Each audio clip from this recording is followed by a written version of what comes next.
applause is deafening.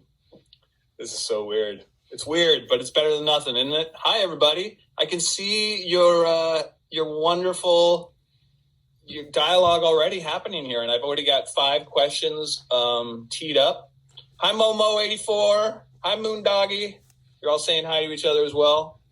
You see my eyes going down here. I got the little thing. The Giffinator, she's there. Oh, look at it. It's the crew. Gabby Brown. There's Cedar. Oh, DJ. Oh, there's Linda. I'm just going to read names. That's what I'm going to basically do. I'm just going to do do you guys remember a show called Romper Room? Did you have that? We had it in Canada. And they would look through this imaginary mirror and straight down the barrel to the audience. And they would go I see Joanne 2166. No, but they would give real names back then. I see Gypsy. I see OGT in the Finger Lakes. So maybe I'll just do that for 45 minutes. I'll literally just not answer questions. And I'll say, I see Miss Humble. I see Fefe. I see Ms. Betega, if I'm saying that right. Betega. Obrigado. No, that's Portuguese.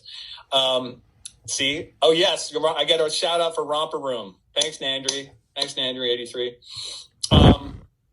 My name is David Haydn Jones. As you know, if you're here for someone else, I would get out immediately because we're going to get weird. We're going to get silly. And you're going to watch the part 2 of my decline into madness because I can't see any of your faces. So I'm just going to make believe that you're all smiling and drunk like I am. I'm not drunk, but I will be. This is just a tumbler full of gin. And it's 9:45 on the Pacific coast. And if you believe that that's gin, then the world is also flat and 5G caused coronavirus. You're welcome. It's good to live in a world where we have so much real information coming at us all the time, isn't it, folks? But that's getting political. That's getting big concept stuff. Let's keep it. Thank you. Do you like I got a compliment on my purple jacket. Thank you, Mackenzie. I appreciate that. I tried to clean it up for y'all this morning. I have literally been wearing mostly shorts, t-shirts, and sweats for the last 7 months. So since I last saw some of you, haven't been putting the face on and wearing the suit and the pocket squares. I kind of missed it, so I thought I would try to gussy it up a bit for you today. My hair is much shorter than when you last saw me. I think it was about a foot and a half long. Everyone was saying, who came to the last StageIt was saying that nice wig, and I think that's very rude. I think it's very rude to call someone's unkempt hair a wig. So I apologize. I don't apologize for my hair. You need to apologize to me for calling it a wig. But I've shorn it a little bit. I'm cleaned up. I'm getting back to business. And this sort of ties into some of the thank you, truculent Demi-Troll. Thank you for being kind to me. That's Claire from the UK. And I just want to say before we get into questions here, on a semi-serious note, but a very truthful from the heart note, thank you all for being here today. I know that 2020 has been challenging for us all. And I don't want to get into comparing our bag of rocks. I'm very privileged in many ways compared to a lot of people who have lost their jobs. But, my industry has suffered greatly from this as well. And it's very surreal. It's very surreal not to have worked for 7 months. And I'm sure there's a lot of you out there who have also maybe lost your jobs or been locked in your house, been in quarantine and trying to stay sane and safe. And so I really, really, really want to thank you for being here today and supporting me and being kind to me and being interested in me. Just those very basic human kindnesses and, communion. As you know, if you've been following me for a while or talking to me, I really don't like the popularity game. I do like the the true intimacy game. And I mean, intimacy in that communion of real people coming together and just trying to be kind and be the best humans that we can. So I thank you from the bottom of my heart. I will probably thank you again at the end of this. I'm excited for our full day together. I have a meet and greet after this, and then I have some personals. So hopefully you feel my heart, you feel my gratitude, and it's so nice to just, even through this virtual world, be hanging out with you all again. So let's start off with some good news, and this one ties in directly to what's happening. Gabe Muck. Okay. Sorry, I'm some of these handles throw me off. I'm like, what's a Gabe Muck? Okay, they're questions and handles. So someone is asking me, have I been auditioning again? And that is the good news. It looks like film and TV is slowly starting to creep back forward. I'm sure that you know that Supernatural already wrapped. They're starting to film Hallmark movies again, and I've been inquired about. No bookings as of yet, but I've had some really great opportunities, which is nice. And for those of you who are kind of interested in the inside sports of like a middle-class working actor like me, not a celebrity or a famous person, which is only 1% of the industry, by the way. A lot of people don't know that the most of film and TV gets made by just kind of middle-class, working-class folk, of which I include myself in. The actor's job for most actors, until you become really famous, where they just throw more jobs your way, is the real job of acting is auditioning. You get what's called your sides 1 or 2 days before, and you got to prepare them. And now that we're all virtual, you're in my home auditioning studio. So just a plain background, and I've got a nice camera and some sound, and I've sort of gotten like hipper to all the tech that's involved with kind of editing and uploading a tape. So the good news is I've had some really good opportunities. And after 7 months of not having any opportunity, literally none, other than these lovely things, which I'm so grateful for, it feels good. And I just got released from and when I say released, what happens is they will see maybe between 100 to 500 people for any given role. And then they narrow that down to a short list of like 5. And then they do what's called, they pin you or avail you. And a pin or avail means that you're in the top 2 or 3 for a role. And so I was pinned for a really cool, fun Netflix romantic comedy, and it went the other way last week. That's what the agents say, that they just went in a different direction. And this is the cruel 98% rejection of this job, which you then have to reframe for possibility and positivity. You just got to go, okay, well, I was close. That means I'm not doing everything wrong. But anyone who's out there, an actor or performer, they know that auditioning is 98% of the job. As we say, the gig is for free. You get paid for all those auditions that you didn't get paid for and all that time you spent. And I still love the gig. So that's why I'm continuing to do it. It's nice to know that we're with safe protocols and everything, that we're getting back to it. And so it's only been about a month of real full steam, but fingers crossed. I hope you can put out some good vibes there for me, and hopefully manifest some interesting new work. The other thing too that was weird about obviously the pandemic is weird for everybody, but what made it kind of weirder for me was all of my work was stopping right before it anyways. So it was really weird. I've never, in 22 years of being a professional actor, you're always used to not working. That's your life is lots of downtime in between shooting. The weirdest thing is, though, that all my work stopped as well right before the pandemic anyways.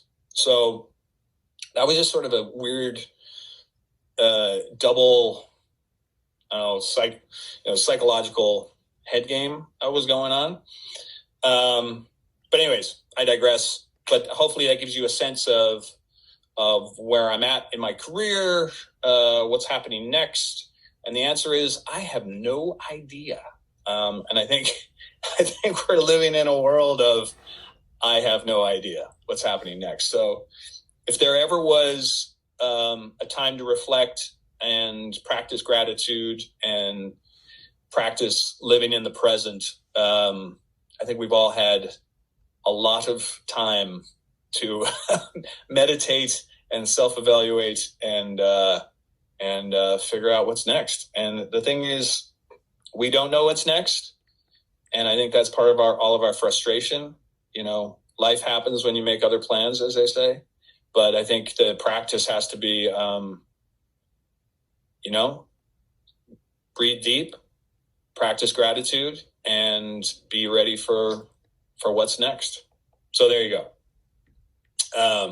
Here endeth the lesson. No, it's not Sunday. See, I can't see your faces. I don't know if you care. How many people started napping? I don't know. The right thing will come along, says Mandy Hess. Thank you. I agree. It'll be the right thing when it's the right thing. And who knows? I've been reflecting on career and media in general, big philosophical ideas. Not to get too political, but I'm not a big fan of all media right now. So I'm also having big philosophical discussions with myself, whether I'm going to continue to be in media. So we'll find out more at the end of this year. I don't want to make any rash decisions based on, you're never supposed to make big decisions in the middle of crisis. So I'm going to let it all pan out. But as I was telling people earlier, I'm a country boy at heart. So, moving out to the woods again and just working on tiny houses and getting back to just building stuff wouldn't be the worst thing in the world. So we'll see. Not making any decisions yet, but hopefully I still really love the job of acting and getting back to first principles. What do I really like? And my effort always was to just try to be a comedian. I started as a comedian, sketch comedian, entertainer, and then just trying to be the best actor I could. So I still love that journey. I think I'm just going to try to cut out as much of the extraneous stuff from that simple purpose. So, we'll see. We'll know more in a year. So there you go. Hi. Thanks. Iximialigal tipped me 1,000, I don't know, life units. Are we playing Diablo? Is it Diablo Gold? Mackenzie says, make me a tiny house. No, you make me make you a tiny house. I just given tiny houses away. Kamara says she loves bacon. You're preaching to the choir here. Here we go. Moondoggy. Hi, Logan. What small gesture from a stranger made a big impact on you? Oh, my gosh. I'm going to table that one because that's a really great question. You always have the big questions that are so philosophical. I'm sure there's been many over my life. I'm not going to pick one, but I'm going to percolate on that. I think, Logan, you were the one who also asked me, if I was cremated, what album would I put it in? The answer is Benny and the Jets. The Hello, Yellow Brick Road by Elton John. Fefe, 72. I think that's you, Fede. Hi, Fede. Grazie mille. What is the strangest thing you have had to learn to shoot a scene? The strangest thing I had to learn. Well, I've been challenged. I had to relearn and really learn ice skating again for a movie called A Bramble House Christmas, which maybe some of you have seen out there. I have the scene where I'm teaching the little boy to skate. And because this might be sort of interesting to you, But I don't know, because I don't know how many of you are napping already or have left. When you grow up as a Canadian, you are expected to live on the ice. That's just a basic thing you are expected to do. You are supposed to be skating from a very young age. Now, I had a Welsh immigrant father and an American mother who, and they met in England, and they came over, immigrated to Canada, and they were sort of erudite, posh, fancy themselves, rather posh, but moving to the middle of nowhere in the country. And so they weren't, my dad was a rugby player, so he wasn't really into hockey. And so as a result, we didn't have a lot of money. That's the other thing. Like, we were, I wouldn't say poor, because we had so much love and so much community. But like financially, when looking back, I mean, if you looked at the house I grew up in the middle of nowhere, you would be like, oh, okay, yeah, you were definitely an immigrant family making your way in the wilds of Canada. So I don't know if they couldn't afford good skates or they just didn't have any interest.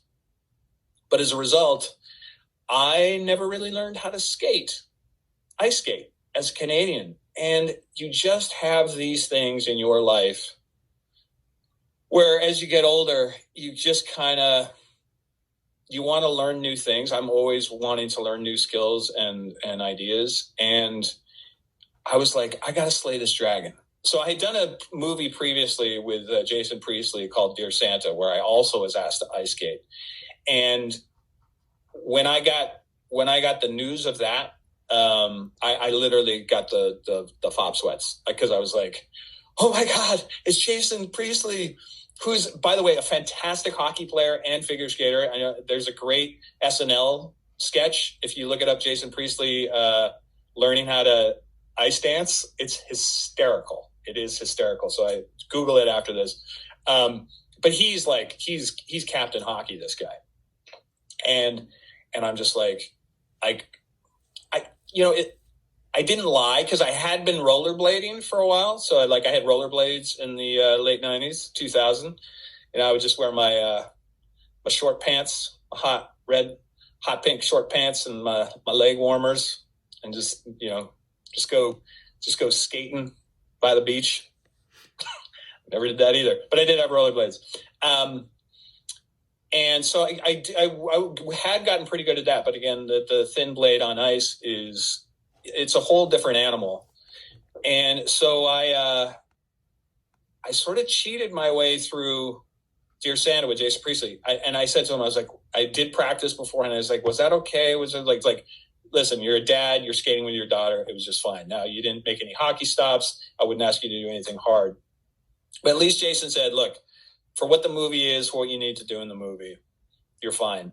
And then in close-ups, I would put my boots on, and then I would pretend to stop. So we did a whole movie magic trick where I would I took the skates off whenever I could, when we weren't seeing my feet. So I was like, okay, that's better. I don't have as much ice skating shame as that. But I still wanted to slay that dragon. So when Bramble House Christmas came out, I had about 3 weeks of prep, which is usually I only get the offer, and you only have about 5 to 7 days before you start shooting. This one they had booked me early, which was great, and I had some time. But the point was, there's a scene where I actually know how to skate, and I'm teaching the heroine of the movie and the young boy how to skate. So I was like, oh, so I got to be the expert here. I Captain Canadian Canuck, I don't know how to skate, has got to be the expert. So I just said, I'm going to fix my shame. So I was in Vancouver already at the time, and I decided I'm going to throw money and effort at the problem. I'm going to learn this new skill and slay this dragon so that I can just eliminate this mental block that I have from being a kid. And then the great cultural shame as a Canadian, you're like, you don't know how to skate? You didn't play hockey, bro? Oh, you're a total tooler, right? Oh, you don't play hockey? Oh, frickin' buddy, no ketchup chips for you, right? Yeah, that's what I had to deal with as a kid. And I know there's some Canucks out there, or at least enthusiasts of Canadian confections who know what ketchup crisps are. And that's crisps for the UK mates. See what I did there? Yeah, you're welcome. Long story short, I know it's long, but we got to fill up 45 minutes, folks, and I can't see faces, so I'm gonna ramble on. I'm gonna ramble on like I'm writing in my diary, my virtual diary with lots of eyeballs on it. So I hired one of the best hockey skating coaches in town in Vancouver, who actually works with NHL players. And she comes from the figure skating world, and there was this big movement in hockey to learn from the paradigms and the skill sets of figure skating in terms of elegance and stopping and strength training and all that sort of stuff. So you have all these butch hockey men learning from this incredibly powerful yet petite woman. She was a woman, by the way. Such an incredible teacher. And I did about 5 private lessons with her. And then every day I would just go out to what's called the public skates. And Vancouver has amazing amount of rec centers, and they actually have ice because it's Canada. They have ice all year round. So I would just go online and I'd be like, oh, there's a free skate over here. I'll just go practice. And then I would do training. And she took me once to the big NHL training center, what they have a camp out here. And so in the span of 2.5 weeks, I actually became a very proficient skater. I could skate on both edges. I could do one leg stuff. She's had me doing twirls by the end of it. So, and a hockey stop. That's the other thing. If you know anything about skating, be able to do a nice crisp hockey stop. It's kind of a big deal. So, yeah. I know that sounds so silly probably to all of you, but it's just one of those. It's one of those things that, if you have that thing in your mind and you've always wanted to do whatever the skill is, take some time, learn a new skill. It's so good for the brain. Challenge yourself and exorcise the demon. Pun, metaphor intended, in the supernatural world. Just get that out of your psyche and sort of kill it. So the next one for me is because I really want to learn how to ride a motorcycle. And my mom was adamant that, we don't ride motorcycles because unfortunately there was some real tragedies in our family, like at Christmas. Won't get maudlin about it, but she had trauma from motorcycles, and absolutely rightly so if you know the story. But now that I'm a grown up with my own money, and I want to, we realize that life is fleeting and life is precious, and we can't live in fear. And so I'm going to learn how to ride a motorcycle next.